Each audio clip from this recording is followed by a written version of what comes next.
Switching out the blade on the table saw for the RB1020C. This is a flat top grind blade, so it'll leave a really nice joint for these box joints. So I've got a little box joint jig here that I made in a previous video with a little key set up there. That key is the exact thickness of the blade and the exact thickness away from it, so everything should fit really nicely. So I'm going to be using the cherry and walnut. We're going to be using that to create these joints. That flat top grind leaves a really nice smooth bottom on there. That way everything fits together really nicely. So once we get to the end here, we're going to take the cherry piece and flip it over. That way we can have that reference point for the walnut. This will give me the exact spacing that we need.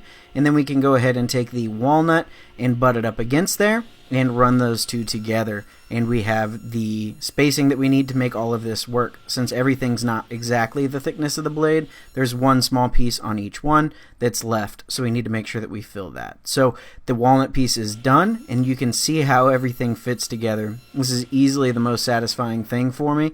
I think that it's really cool to watch this joint work and see how everything goes. So I made it a little bit deeper of a cut than the actual thickness of the wood. That way it would leave me something to sand back down.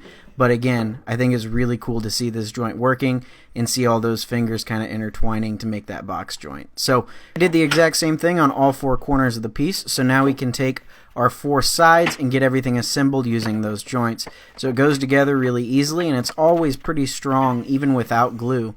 So I can do the rest of the operations that I need to on this. With this part done, we can move on to drilling out all the holes in these shelves for the router bit inserts, and then we can get everything glued in, and then we also need to cut a back panel, a rabbet in for the back panel. So anyways, hopefully you guys enjoyed this video. We'll catch you guys back out here in the next one. Have a great day, everybody. Stay safe out there.